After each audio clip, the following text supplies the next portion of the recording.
I'm Dermot McCann, author of McCann's Shorts. It's an upcoming book of short stories, true short stories of events that have happened in my life. The story that I'm going to share with you today happened in 2007. Give you a little bit of background.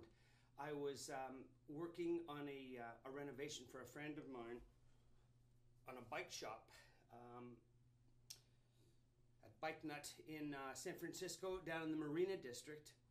And I was in San Francisco for a month, and after the first week riding home one night, I ended up in a bicycle crash and ended up being taken to hospital with fairly severe facial injuries. I had a crushed in cheekbone and nose and a whole bunch of stuff. Anyhow, I ended up spending 12 days in San Francisco General, having my whole face rebuilt, and eventually was released. But when I was released, my jaw was wired closed in order to get my upper cheekbone to heal in the right position and everything. So I ended up being like that for close to a month after the accident. My buddy that owned the bike shop, Hussein, had a very nice place in the Richmond district near the Presidio in San Francisco. And for the first few days, I pretty much just lay in bed and took my painkillers and, kind of chilled. I eventually got to the point, I still had a couple of weeks to spend in San Francisco before I went home.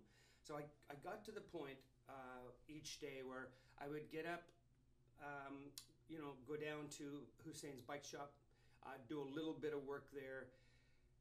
Because of the frail condition that I was in, I would get fatigued fairly quickly and end up, jumping on the bus and coming back home. So the name of this story is the Fillmore bus, because it was the Fillmore bus that I would take each day as I left his bike shop and headed back to the house. Now, unfortunately, on this bus line, just before I got on, there was, I think it was the Marina Middle School. All of these preteens would load onto this bus, and by the time I would get on, the entire bus would be just packed. Certainly the rear section of it anyway.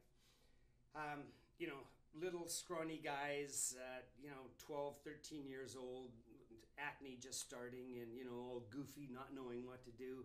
And then all the girls with their brand new boobs popping out of their blouses and tops and whatever. Just basically holding court with all these little guys kind of trying to entertain them. And it was quite the show. So this one particular day, I get on the bus, I'm cold, I'm tired, and I'm standing holding on to the rail, and one of these little guys on the bus says, "Oh, check out Mr. Gray Hair here. Maybe some of us should get up and give him a seat." And a whole bunch of the other kids start laughing, and they're just a bunch of little punks. So I'm standing there, and I make eye contact with this kid, and I lock in, and I don't look away. And he looks at me and looks at me, and he kind of looks away, and then he looks back again and looks back again, and I'm still looking at him. And finally he says to me, "So what's your problem?"